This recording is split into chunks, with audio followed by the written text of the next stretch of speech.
Sebelum adik gua nikah sama lo, sebelum adik gua berhubungan sama lo, lu wajib ngelepas perawanan lu ke gua. Soalnya gua abang gua, karena gua abangnya, dan gua sayang banget sama lu, gua cinta sama lu. Kan pas di dalam di dalam rumah kosong itu nakbanya dibuka, langsung si Yuni meludah, cuy, najis, haram. Kalau aku bisa milih, aku milih mati daripada pacaran sama kamu, daripada nikah sama kamu. Akhirnya wah, langsung ditampar lah si tepak. Diem lo, mulut lo busuk, kurang ajar lo sama calon abang ipar. Bang, kalau abang merasa jadi calon abang ipar saya, abang seharusnya melindungi saya, bukan menyakiti saya. Tadinya gue mau melindungi lu, tapi mulut lu kurang ajar sama gue. Akhirnya si Rian bilang ke anak buahnya, lo mikir lo di luar dulu sana. Akhirnya si Maji, si Tony, si Basir minggir lah. Si Rian sambil buka celana, terus si Yuni, bang, lo mau ngapain bang, lo mau ngapain bang, jangan bang. Akhirnya kan si suara Yuni keras itu, takut kedengaran sama warga. Si Tony, si Basir, si Maji disuruh sama si Rian, Tom, Bas, buka mulutnya, pakai lakban lagi, ditutup mulutnya. Akhirnya ditutup mulut. Wah, gitu ya, ngebrontak. Akhirnya si Maji bilang sama bos, kalau habis bos, gue mau ya bos ya, kita bertiga juga pengen bos. Nah, si Rian bilang ngedipin mata, ntar habis gua. Si Rian kayak gitu, siap bos. Akhirnya si Maji, si Tony, si Basir keluar lah itu, tapi sambil mengintip lah. Nah, di bajunya si Yuni dia robek lah sama Rian, cuat, hampir telanjang badan, dan androknya dibuka, dipelorotin. Wah, sekarang udah si Yuni udah bugil. Akhirnya dengan nafsu bejatnya si Rian menggagahilah, menyetubuhi si Yuni. Wah, sampai Yuni berontak, nangis. Wah, kayak gitu, nangis. Akhirnya selesai puas si Rian menyetubuhi, memperkosa si Yuni. Akhirnya dipanggil lah si Maji, si Tony, si Basir. Ji, Ton, Bas, sini masuk. Siap bos, serah lo, mau lo apain nih, perempuan. Wah, akhirnya si Yuni udah lemas, udah nangis, nggak kuat, tenaganya udah hampir habis lah. Gantian lah si Tony, si Basir sama si Maji menyetubuhi lah si Yuni itu. Setelah disetubuhi udah nggak kuat, si Yuni, udah bos, makasih bos. Akhirnya si Yuni dibuka lakbannya. Sekarang gua puas, gua udah merawanin lo duluan sebelum adik gua. Si Yuni sambil nangis dan bilang sama si Rian, boleh kamu sudah merawani aku, tapi nanti akan aku adukan ke polisi. Bilang semuanya yang terjadi, biar kamu berempat ditangkap semua, dan aku akan bilang ke orang tua kamu. Si Rian ketawa. Mana ada yang tahu kamu diginiin. Kamu nggak tahu setelah ini kamu aku apain. Kamu ngapain aku lagi? Akhirnya si Rian keluar. Si Rian sambil berpikir, wah benar juga kata si Yuni.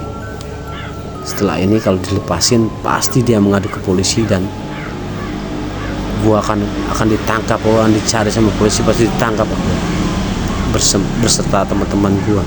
Berpikirlah seperti itu si Rian. Akhirnya si Rian carilah barang apalah, ternyata ketemu tuh barang linggis besar ini.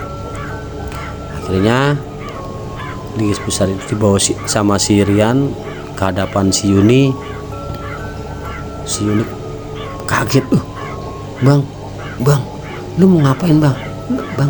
Bang, kamu mau ngapain? Kamu mau ngapain saya bang? Diam bang, daripada lu ngadu ke polisi, gua ditangkap, dengan lu mati sekarang juga. Akhirnya udah gelap mata lah si Rian ini, dan linggis itu dihujamkan di kemaluan si Yuni. Serot. Akhirnya si Yuni meregang kesakitan karena kemaluannya ditancapkan oleh linggis, hampir menembus ke perut lah, ke tenggorokan dalam sekali. Sadis sekali si Rian ini, dengan gelap mata berbuat seperti itu ke calon adik iparnya. Tapi di situ Yuni belum meninggal lah, tapi udah pokoknya nggak bisa berdaya, cuma udah ibaratnya sakaratul maut lah di situ lah. Kasihan si Yuni ini, setelah dihujam kemaluannya si Yuni pakai linggis, teman-temannya kaget, teman-temannya Rian. Bos, wah gua gak nyangka bos kayak gini bos, gimana nih bos? Waduh bos, gue jadi takut nih bos. Alah, kalau lo takut lo pulang sana. Mau pulang lo, percuma, kalau gue ketangkep lo juga pasti ketangkep. Akhirnya anak buahnya si Rian, ya bos, gue di sini bos, gue bareng lo. Akhirnya berunding lah itu. Ya, kita apain bos? Mayatnya kita buang ke jurang apa gimana bos? Bentar, gue lihat dulu. Si Yuni, kata si Rian, dia masih bernapas, dia masih hidup. Aduh gimana nih bos? Udah lo tenang aja, lo bawa keluar si Yuni ini, lo taruh di tengah lapang. Gue ntar kemari lagi, gue mau keluar dulu, gue mau cari sesuatu. Bos jangan lama bos, gue takut bos. Iya tenang aja. Akhirnya si Rian keluar cari sesuatu, dan si Yuni ini digeret lah, ditarik sama si Maji Tony Basir ini. Jadi ke tengah lapang, udah malam lah itu, udah udah jam 11-an lah, malam banget. Nggak lama, sejam lah si Tony, si Basir, si Maji nungguin bosnya, nunggu si Rian. Datanglah si Rian bawa truk truk besar lah, bawa truk besar. Bos ngapain gue buat truk gede? Akhirnya, bos buat apaan nih bos truk? Udah tenang aja, geletakin gue posisinya di belakang truk. Digeletakin si Yuninya. Akhirnya truknya mundur, kelindas lah itu, kepalanya dilindas sama si Rian. pakai mobil truk besar ini yang bannya double ini. Entah dari mana si Rian dapat, nggak tahu lah, atau dia bawa truk besar itu. Pecah lah bunyi, trak, pecah kepala, trak. Akhirnya matilah, meninggal lah si Yun ini. Dan buru-buru keluar, udah lo bertiga cari cangkul sama apalah skop buat gali tanah ini. Siap bos. Akhirnya mencarilah 3 orang ini, dapatlah pacul sama skop, digali lah kira-kira 1,5 meter lah digali. Akhirnya mayat si Yuni ini dimasukkan ke dalam lubang itu dan ditimbun. Dan udah ditimbun biar warga yang lewat nggak curiga, anak buahnya si Rian ini mencari ranting-ranting kering apa, ditaruh di atasnya. Akhirnya sudah selesai semua, si Rian pulang dan teman-temannya juga pulang masing-masing. Sesampainya di rumah, si Rian langsung ke kamar lihat ibunya udah pada tidur jam 12-an lah. Pulang masuk kamar, si Rian tetap Rian nggak bisa tidur lah. Kenapa ya gue nggak bisa tidur ya? Akhirnya si Rian ngambil minuman lah di kulkas. Si Rian ternyata kan di dalam kamarnya dia punya kulkas sendiri. Minuman dia minum sebotol, 2 botol, tetap nggak bisa tidur. Biasanya orang kalau udah mabuk langsung tidur, nggak bisa tidur, gelisah lah. Kenapa aku nih kok nggak bisa tidur? Akhirnya lama kelamaan ya 3 botol si Rian bisa tidur juga, lelap tidur. Nah pagi-pagi jam berapa ya, jam 7 lah dia kebangun. Pagi ya, mana ya? Akhirnya si Rian mendengar suara dari musola, ada pengumuman ada yang meninggal lah. Innalillahi wa innalillahi rojiun, telah meninggal. Berarti setelah itu masa si Maji meninggal?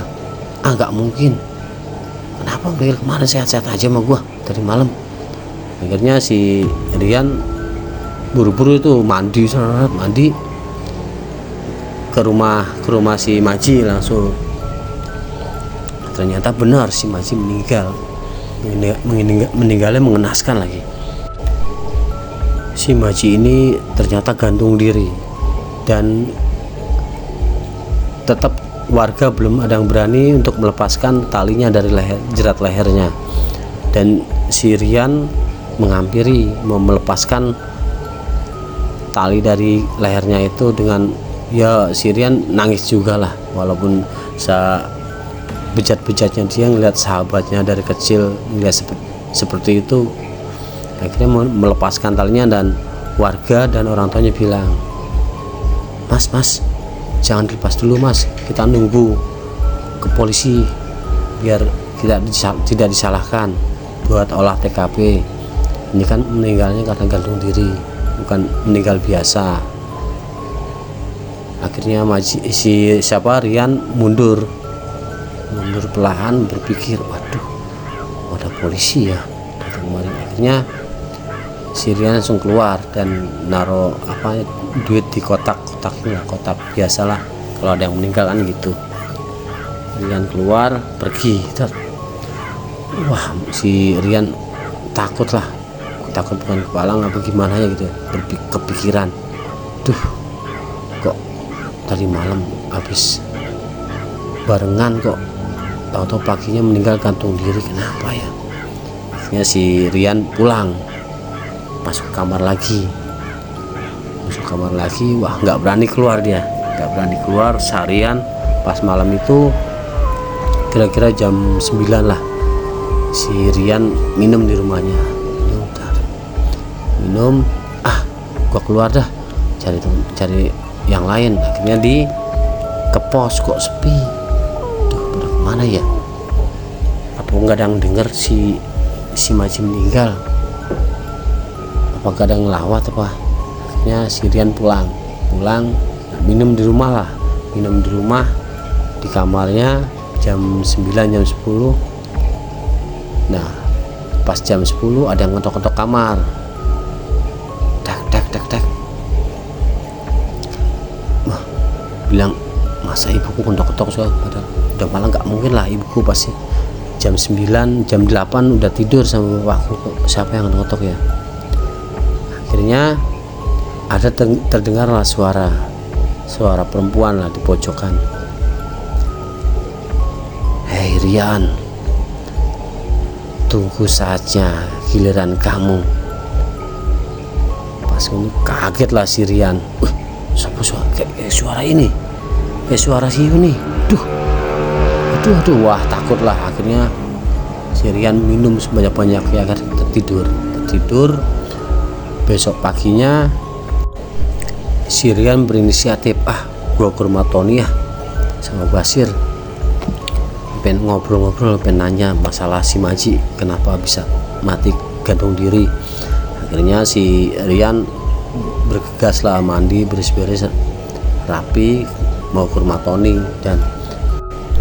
Dan sesampainya di depan rumah Tony, si Rian ngetok lah, duk Ton sampai 3 kali nggak ada yang nyaut lah. Kan si Rian tahu si Tony itu hidup sendiri di rumahnya, orang tuanya udah nggak ada, udah meninggal lah. Tony tinggal sendiri dan nggak ada nggak ada sautan dari dalam. Si Rian inisiatif membuka pintu. Buka pintu. Loh, kok berantakan rumahnya? Ton. Akhirnya si Rian masuk. Kenapa ini kok rumahnya berantakan, pada barang-barang pada berserakan lah. Siapa yang ngamuk ini di rumah ini? Akhirnya si Rian masuk ke kamar si Tony, dibuka lah, ternyata Tony ada di pojokan. Ketakutan si Tony. Ton, lu kenapa? Jangan deketin gua. Tolong jangan deketin gua. Jangan, ampunin gua, ampun. Si Tony bilang gitu, kayak ketakutan lah ngeliat si Rian. Ton, ini gua, Rian. Ton, pas dipegang kepalanya sama Rian, Ton ini gua. Baru sadar si Tony, Rian, bos, gua tadi malam sampai sekarang tadi gua diteror bos, sama Yuni bos, sama hantu Yuni bos. Gua takut bos, gua mau dibunuh bos. Gila lo, mana ada lo, orang udah mati mau ngebunuh, nggak mungkin lah. Bener bos, gua takut bos. Bos itu ada di belakang lo bos, itu ada di belakang bos. Akhirnya si Tony nggak tahu kenapa di samping ada pisau, megang pisau itu, ibaratnya dia mau ngebunuh siapa ya, ngebunuh Yuni lah ibaratnya, hantu si Yuni itu. Bos, awas bos, belakang lo ada Yuni bos, belakang lo ada Yuni bos. Akhirnya si Rian itu ditarik lah sama si Tony. Mikir bos, gue mau bunuh sih. Pas pisau itu mau menancapkan, dia berbalik arah itu tangannya, ternyata berbalik arah ke badannya si Tony sendiri, jelap, sampai kena jantungnya itu berkali-kali, jelap. Si Rian kaget bukan kepalang, si Rian langsung mundur, sok lah si Rian. Ton, takut si Rian takut. Akhirnya matilah di tempat si Tony itu, di kamarnya, dengan tusukan pisau berkali-kali ke jantungnya. Si Rian, gimana ini? Kalau gua lama di sini pasti gua jadi bahan pertanyaan dan gue jadi tersangka sama polisi, disangka gua yang ngebunuh. Akhirnya si Tony keluar dari rumah itu, kabur pulang ke rumah. Sampai di rumah dia ketakutan menggigil. Ibu sama bapaknya bingung, Yan, lu kenapa Yan? Yan, kamu kenapa? Kok enggak bu, enggak apa-apa bu. Akhirnya si ibunya bilang ke bapak, "Papa, si Rian tuh kenapa Pak? Rian kenapa?" Gitu. Samperin langsung bapaknya, "Yan, kamu kenapa Yan? Kamu kenapa?" Akhirnya Rian lari lah ke kamar. Wah, lari kamar, dikunci pintunya. Nah, bapaknya langsung bilang, biasa paling itu anak habis mabuk tuh halusinasi, biarin tak juga sadar sendiri, kata bapaknya ke ibunya. Jangan gitu Pak, kasihan Pak, alas kayak biasanya kan gitu, berangkat pagi pulang pagi ya cuma mabuk doang, ini tumben-tumbennya dia pulang ini. Akhirnya Sirian di kamar. Wah, kok bisa gitu ya, si Maji, si Tony mati mengenaskan. Aduh. Wah, terus gimana kabarnya si Basir ya? Pas lagi berpikir ke situ, adalah suara halus tapi belengking. Ada suara ketawa gitu. Ketawa.